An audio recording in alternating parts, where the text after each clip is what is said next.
Donc, cette année, le pape et l'Église nous proposent une année de la foi. Et pour bien vivre cette année de la foi, le pape nous demande d'étudier quelques documents qui ont été écrits par l'Église pendant le Concile Vatican II, entre 62 et 65. Et ce concile a comme résultat 16 documents qui nous sont très importants. Et il y a un document en particulier qui s'appelle Dei Verbum, qui nous parle de la révélation divine. Mais alors si ça nous parle de la révélation divine, ça parle de la Bible en fait? Oui et non, ça passe par la Bible, mais ce n'est pas la Bible en elle-même. Parce que la révélation divine, elle va au-delà de l'écriture. Donc la révélation divine pour nous chrétiens, la révélation c'est Jésus lui-même. Donc lui, il était la parole qui était auprès de Dieu et qui a pris chair, qui a pris notre chair et qui est venu sur terre. Il y a quelques versets du livre de la lettre de Saint Jean, chapitre 1, verset 2. On peut tout lire, mais je vais prendre juste 2 versets. Oui, la vie s'est manifestée, nous l'avons contemplée et nous portons témoignage. Nous vous annonçons cette vie éternelle qui était auprès du Père et qui s'est manifestée à nous. Ce que nous avons contemplé, ce que nous avons entendu, nous vous l'annonçons à vous aussi, pour que vous aussi, vous soyez en communion avec nous.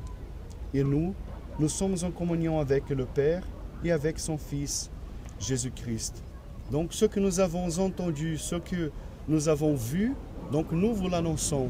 Donc c'est ce message merveilleux de cette révélation de Dieu, d'un Dieu qui prend notre chair, qui se donne à nous, qui nous parle, et donc il est pleinement la révélation divine pour nous. Mais si donc tout a été livré dans la figure de Jésus-Christ, il n'y aura plus de révélation divine?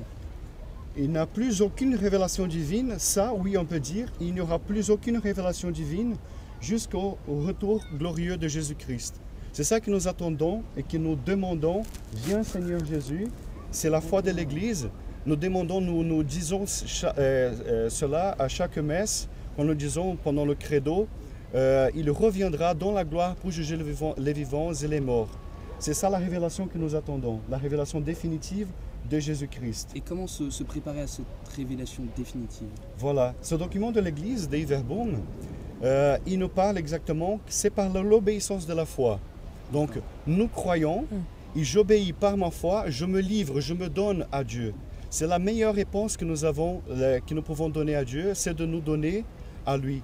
Celui qui nous donne sa grâce pour nous réveiller, mais une fois qu'il nous donne sa grâce, c'est à nous de lui répondre en disant « Oui, Seigneur, me voici ».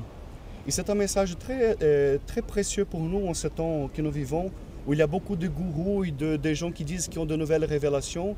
C'est un message important pour nous pour dire « Ben non, tout a été dit en Jésus-Christ et c'est lui que nous attendons ». Donc à nous de lui donner cette réponse. Amen. Je vais vous lire, très bien, je vais vous lire juste une phrase de Benoît XVI. En Jésus-Christ, Dieu a pris une apparence humaine, il est devenu notre ami et notre frère.